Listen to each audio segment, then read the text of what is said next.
New farmable items, new pigs, more auto mining, AFK XP changes, and much more. Hello there, Ray here, and let's take a look at this brand new snapshot we got today, which is 25W02A. This is going to be for the next full release, which we don't know what it's going to be. It might be 1.22, but most likely it's going to be 1.21.5. And the 17% of you guys that guessed that the new features would come out this week were correct. So click that like button, let's take a look at everything new. So the new cold variation of pigs look pretty crazy. You can see they have a lot of long hair, which is illustrated by this white yellowish coat, which is pretty cool. And if you spawn pigs in this biome, they're going to produce more of that type. These guys can be found in all the different types of taiga biomes as well as windswept biomes. And then the opposite of the cold pigs, we have the warm pigs. These remind you more of like the wild pigs, where they have less hair, but they still have some hair and it's kind of orange color. And these can be found in all the different types of savannas. They can also be found in all types of jungles as well as badlands. And then every biome that's not considered a cold one or a warm one, you'll find the normal default pigs, which are the pink ones. And these are known as the temperate variation. Now if you breed two of these pigs together, the baby is going to be one of the two, with a 50-50 chance of being either type. Having different textures of pigs really adds more kind of wildlife to the Minecraft world without having to add in more mobs or more useless mobs. Like a lot of people are afraid they're just going to add in a bunch of mobs similar to like parrots and they're never really going to have much use. But here we have just a retextured of something that we already have in the game, and it already spawns naturally in a lot of these biomes. And now it also feels like a bit of wildlife, as the pink pigs seem more like an actual farm animal. And I actually have in real life experience of actually raising these type of pigs, which have really long hair. They actually call it wool, and they actually do surprisingly well in colder weather. And if we look closely, we can actually see the pig's kind of hair that's hanging off of it as a layered piece of texture over top of their main skin, which actually does give them that sense of being woolly.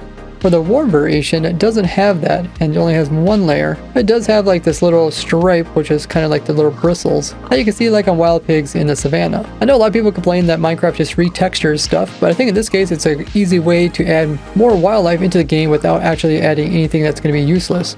They also brought more life to the game with this leaf litter. It's a new block, and when you right click it onto a existing block, it's going to put in some leaves in each of the corner of the block. This is a really nice decorative block, and you can find this naturally inside a forest, as well as dark forest and wooded badlands. Now when placing it down, it's always going to place the first leaf in the right hand side of where you're standing. So if I rotate myself and click right, I can place it over here. And if I rotate and click right, it's placed over there. And then it's going to fill it in counterclockwise from there. It also has a cool sound when you walk on it,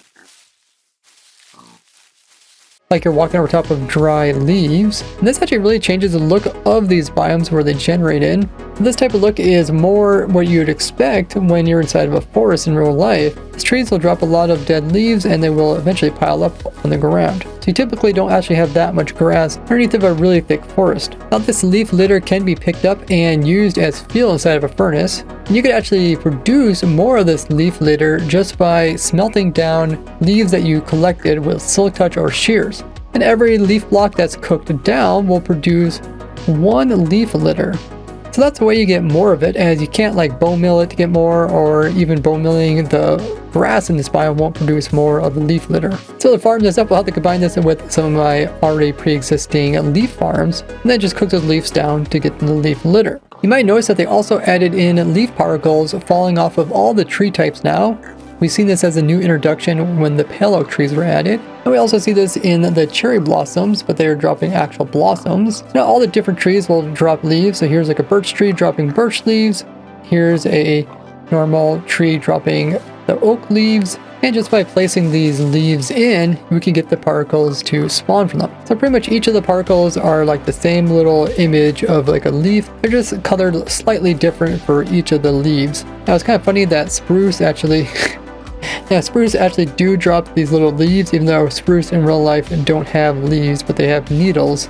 But once again, this brings a lot of life to the pre-existing biomes in Minecraft. Now the only downside is that these are producing more particles in the game, and if we pull up our F3 and we look over here, right where it says P for particles, This is how many particles that we're currently looking at. And overall, it don't seem like the leaves are producing that many particles compared to other things in the game, like explosions. I do use this research pack to remove all particles sometimes, as particles are one of the main things that drop your FPS, especially when you're around a bunch of explosions. There's also a new type of flower called the wildflower, and these can be found inside of birch forests, old growth birch forests, as well as meadows.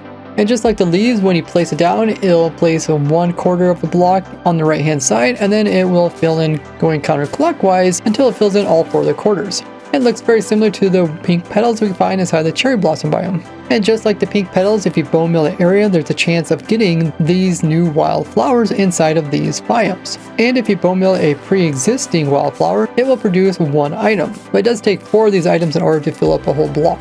Now, unlike the leaves, the wildflowers can actually be crafted into the yellow dye color. So this is an alternative way you can get this dye. Typically, you just get it from using bone meal on like a sunflower plant. Or you could just bone meal the ground and get these dandelions, but you could have a chance of getting some poppies. But since you can farm these the same way we can farm the pink petals, you can either build my automatic flower farm inside of this biome in order to get a whole bunch of them, or you can come in with a simpler version, which bone meals the flower directly. So it turns out the sneak peeks that Minecraft have been given to us through little images of like flowers and leaves actually came true as we got this update. Speaking of sneak peeks, they also gave us a sneak peek for the lodestone changes, as today they changed it so it no longer needs netherite, which is really expensive, but instead we'll just use an iron ingot with the chiseled stone bricks around it. This will produce 1 lodestone.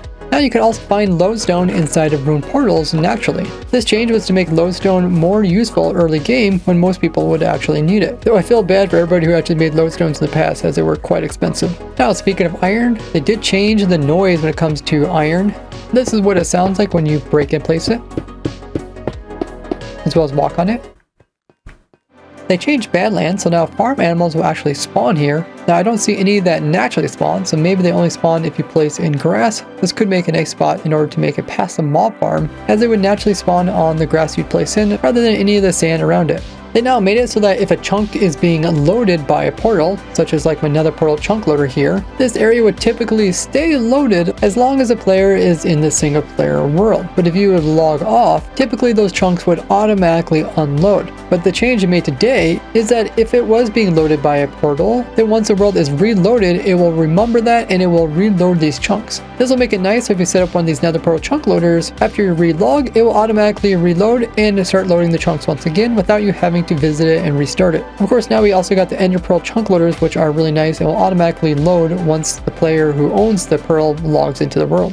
We also got some changes to the previous features that came out with the Gardening Awakening update. They changed it so that the pale garden biome will now be slightly bigger, getting their extra space by taking away from the nearby dark oak forest. They also made it so that woodland mansions can now generate inside of the pale garden biome, which should keep the chance of finding the structure the same as before. And in case you're wondering, no, it doesn't produce a special pale type of mansion, it just produces a normal one.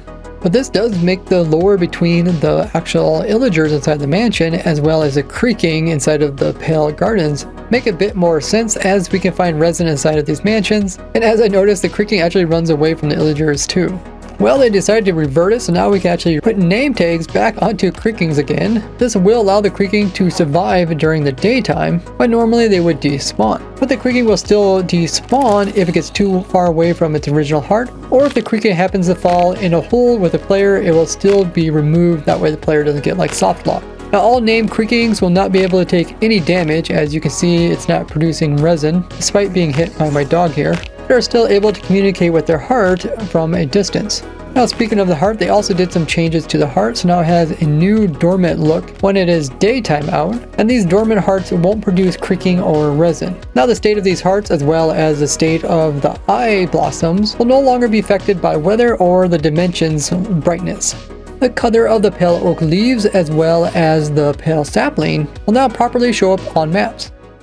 They made a really cool change to structure blocks. This is a creative only block, which you can come in and load in structures. And I use this quite often. And now they have a new option when you're trying to load a structure called strict placement. And if you set this to on, now when a structure is loaded, it won't create any updates to anything. When typically you would place in a structure, something like this observer would all of a sudden get like an update and it'd send like a pulse through, and this TNT here would see that it's being powered by this detector rail over here, and then it would update and then it would drop TNT. But now everything is just like completely frozen and pasted in correctly. This is extremely nice when it comes to redstone things, which you don't want to be all of a sudden them flipping and flopping and changing states while you are just trying to get the structure to be placed in. I'm really excited to use this new change. Let me know what you guys think about this. And this new strict ability can also be applied into the fill command, clone command, set block, as well as place template. That way you can place in things that aren't going to cause any updates and fall all apart.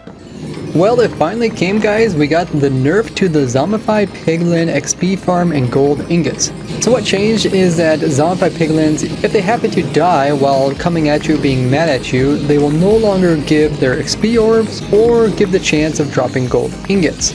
So this change mostly nerfs the whole getting XPs while being AFK part, as you can still build platforms up above the nether ceiling, and these guys will still spawn in, and if you hit them they'll still get mad and they'll still come towards you.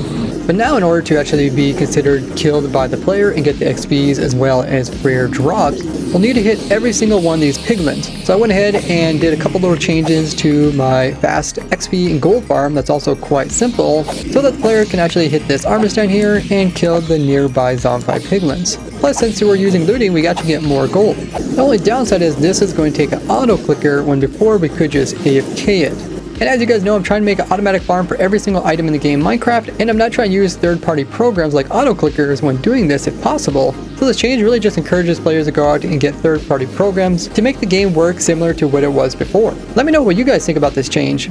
I also came in and fixed my beacon farm here, which automatically will get wither skulls, kill withers for their stars. It also gets soul sand in order to build those withers. Plus we get some obsidian from killing these zombified piglins, using the gold to barter and using that to get obsidian. And there's even a sand farm hooked onto this. But in this farm, we do have our little gold farm here in order to get all the gold needed to barter. So once again, this farm had to have some minor changes added in order for it to continue to work. Later this week, I'll come out with a video going into details about what you exactly need to do in order to make your previous farms work in the new version. But we did actually know this nerf was coming for quite a few years now, and that was one of the reasons they came out with Skulk, because this was a way for players to AFK and convert dying mobs into XPs, but the XPs are still stored in these blocks here, which means we still had to break down these Skulk blocks in order to get the XPs. Now you can do this AFK with using a hoe and this little farm that I designed here, but this type of XP farm works really good in the end dimension, doesn't really work as well in other dimensions without a whole bunch of other preparation. You have to use a different type of mob in order to convert them into XP orbs. You could combine this with like my Drowning Allays Silverfish XP farm, which I use for a slime farm, but instead have them drop and put their XP into blocks down here. But once again, we're still stuck actually manually mining it. You can use TNT dupers, but you gotta remember TNT dupers aren't intended either, so they're eventually going to be removed from the game. Now you might be thinking, well, we don't need to have TNT to blow up the blocks, as we now can use the end platform in order to automatically mine down the blocks, and this does also produce XPs, but that really restricts where you can actually have your farm, as there's only one of these platforms per server, so pretty much everybody would be forced to come here in order to just make a truly infinitely automatic XP farm without having multiple players. But compare this with using zombified piglins, we could have nether portals where they would generate based off the number of portal blocks, and then we could get these guys aggroed by having some more guys back here, and then we can have the player AFKing at any type of farm in order to repair the tools using mending, such as like this farm here, which is actually my AFK glowing lichen farm, and I just happen to have some mending shears in order to keep this farm constantly going. But now in order to do the same sort of thing, it gets quite complicated. Plus, even if you do all this extra work in order to get some XPs, you still need to come in with some infested potions, which you can mostly automatically brew up, but it's still going to cost you ingredients which you can't actually obtain without the player, such as like nether wart, as well as the blaze powder in order to run the brewing stand. By the way, I did put in the new non-locational auto brewer in this world here, because I had quite a few guys ask for that. If you guys want to check out the video, I'll have it linked down below as well. Hopefully that wasn't too confusing. Even though this is a big nerf, it's also not a big nerf if you know how to mitigate it. But thankfully they didn't come out with this nerf until they actually had some alternative methods to do a similar thing. And hopefully when they remove the TNT duping, they will also come out with some alternative methods, maybe TNT that you can get in large amounts with either like an actual official sand farms, because eventually going to remove sand duping farms, and hopefully also movable dispensers so we can put these onto flying machines. One hitting a zombified piglin will once again guarantee that it doesn't aggro other ones nearby, where in the last couple of versions they would still sometimes attack you. Now back in 1.9 snapshot, when they changed out the end dimension, I found a lot of crazy tricks to do with the Ender Dragon and also the whole Ender Dragon fight. And one of those tricks was that you could actually make the exit end portal generate up really high or really low by removing blocks there before the player gets close enough in order to activate the dragon fight, automatically summon the dragon for the very first time. But this cool trick was removed today because one of the downsides to this trick is that you could actually move the exit end portal so low that it produces no portal blocks as it's down in the void. And you can do a similar thing where you move it really high, which makes it harder to respawn the dragon. So if you want to do this cool trick of mine, make sure to do it before the next full release. Now if you would place things around the exit end portal, and then when it would change state, either when the dragon was killed or when the dragon is summoned, the actual blocks over there would just completely vanish and wouldn't drop like they have recently added to the obsidian platform. And obviously they don't want players to lose their shulker box full of all their stuff just by placing it too close to the portal. So now when the portal changes state, it will drop these as items so that you can either pick them up or they can fall into the portal and you can pick them up in your spawn chunks. Now although they said they did add this feature in the same time they added it in for the obsidian platform, it doesn't seem like it was actually added in. So now if we want to, we can use the exit end portal to also automatically break down blocks into their item form without using any TNT dupers or withers. Now when this changes, it replaces actually a big area. It goes like all the way up to here. I covered this area way back when I showed how you can use this for a bedrock breaking method. But back then when it would change state, it wouldn't create any updates, but then they also removed that later on. Now the downside to using this for an auto mining machine is that it is going to cost you ender crystals, or it's going to cost you actually killing the dragon, which probably isn't worth it.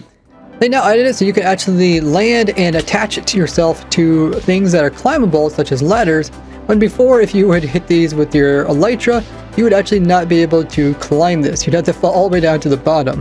That's 1.19. If the player would go into flying mode and go into water, they weren't able to switch into swimming mode. But now this has been fixed so you can swim once again. And bubble columns will now produce less sound as well as particles when things are inside of them. Now typically boats will bob in downward pulling bubble columns, but eventually they will sink. But if you place some other block such as like string above it, then the boat would immediately get pulled down. Now this was a pretty useful mechanic, but it was not intended, so they removed this. This problem also existed when it came to the upward going bubble columns, as they could send stuff really far upwards, more than what they normally would. This also fixed the weirdness when it comes to things like arrows and tridents when they are shot into a very short water stream. Notice that they go zooming up in the air and then they come snapping back. They bob a bit and then they snap to the bottom. This also fixed a problem where tridents were acting the opposite when being shot through bubble columns, which were sending the tridents downwards rather when they're supposed to be sent upwards.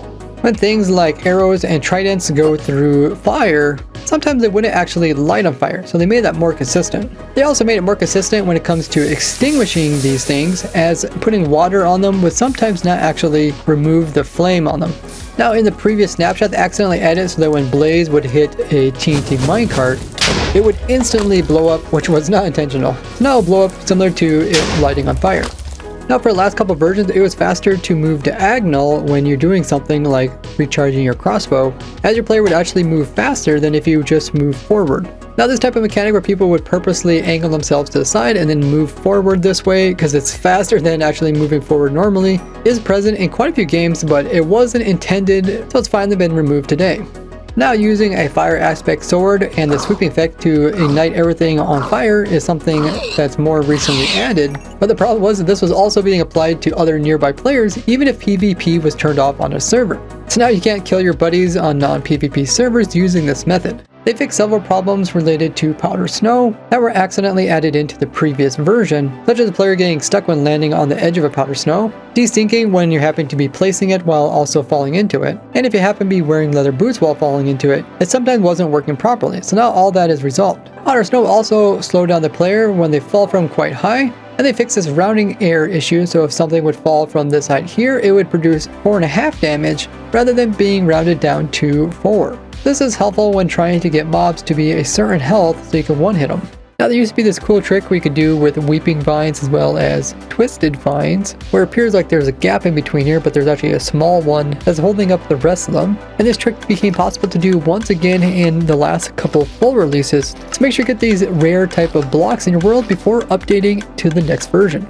Now in the new pale oak forest, sometimes you can find these mismatched pale carpets. Notice this pale carpet here has a little vegetation that's coming upwards. And sometimes this vegetation can be 2 blocks tall, but in this case there's just a small short one and then there's another short one up above, which wasn't intentional. So if you want to get this rare type of block, collect it before updating. But I did show how you can just get this little top vegetational part using a trick which I showed in this video here, linked below. Dogs that get angry at creaking will no longer continue to be mad when the creaking automatically despawns when the daytime comes. The creaking's pathfinding will no longer break when it gets submerged in water. Mobs that would fall into water would end up losing their pathfinding, so they wouldn't run away from dangerous things such as like villagers running away from zombies. This has been a problem since 1.18 and is now fixed.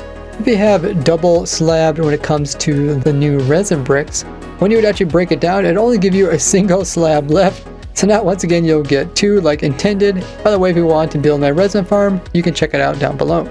In the previous full release, they accidentally made it so that any mob that came from a spawner, such as these skeletons, would not actually drop their rare loot, such as a chance of dropping their armor or a bow. This was definitely not intended, but was reverted back today, and you can now once again actually use this farm here to make a diamond armor farm.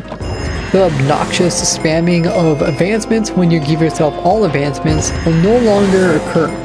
In some cases, ender pearls wouldn't actually teleport you when you were already writing something, which was a bug that was accidentally introduced in the previous version and once again is removed. It was possible to actually soft lock the game by teleporting you really far away while you're riding a horse, and then what happens is essentially you can't get off the horse, you can't actually attack anything. It's almost like you're in ghost mode. Most likely desync between client and server side, but now you won't have this problem.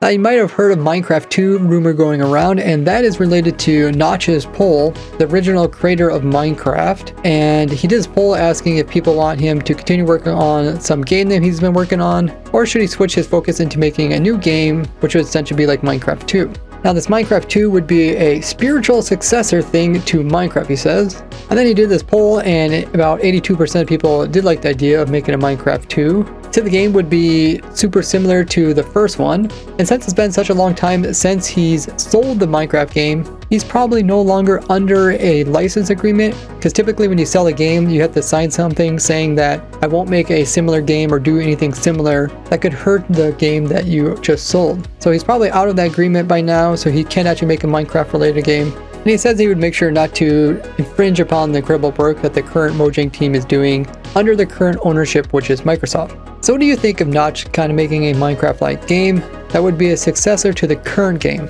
Now over the years we did have hype in similar games to Minecraft, such as like Hypixel's Hytale game, which has been extremely drawn out. And would you be somebody that would actually play something like Hytale or even a successor game to Minecraft? Although I find these other games interesting, I'm not somebody that would completely switch from playing Minecraft. People that do play Minecraft, when they're not feel like playing a game like Minecraft, they end up playing a different game completely, and they wouldn't really just switch over to playing something that's already similar to it when you're just not feeling it. But I'd love to hear what you guys think. Now come join me in playing around with all the new features over at my live stream, where I have the server that's open to the viewers so you guys can join in and playing with all the new stuff. You guys can also get your very own cool Minecraft server by using my link in the description or code RAY, and even get 25% off Bisect hosting servers. This also helps me out, so thank you. Now I will see you guys all over at my testing stream. Bye bye!